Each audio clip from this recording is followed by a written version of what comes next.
નળ એ 12 કલાકમાં ટાંકી ભરે છે, બી નળ 15 કલાકમાં ટાંકી ભરે છે. બંને સાથે ખુલ્લા રાખે તો કેટલા સમયમાં ટાંકી ભરે? ધ્યાનથી સાંભળજો. તો સમય લખ લો પેલા. નળ એ એને કેટલી કલાક લાગે છે? 12 કલાક. નળ બી એને કેટલી કલાક લાગે છે? 15 કલાક. લાગે છે કે નહીં? સમય લખી લીધો. હવે અહીંયાથી તમને ટાંકી ખબર પડશે કેટલા લીટરની છે. 15 અને 12 નો લસા કેટલો આવશે?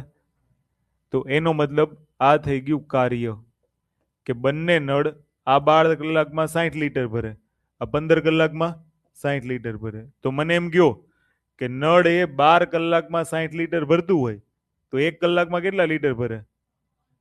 5 લીટર ભરે.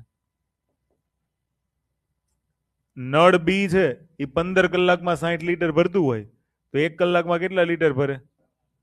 ઓલા જેવું જ થયું ને. આ કાર્યક્ષમતા થઈ કે નહીં નળની? એનો લસા લ્યો ને એટલે આપણને ખબર પડે કે આ ટાંકીની ક્ષમતા કેટલી છે.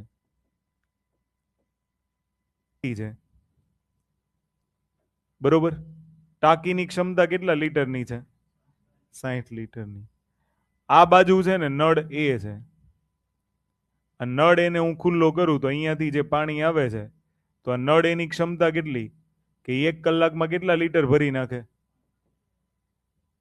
હવે માની લો કે આ બાજુ નળ બી છે, એ 1 કલાકમાં કેટલા લીટર ભરી નાખે? એનો મતલબ એવો થયો ને 1 કલાકમાં એક સાથે કેટલું પાણી આવે છે? તો 60 ભાગ્યા તો કેટલી કલાકમાં ટાંકી ભરાય ખબર પડી જાય કે નહીં?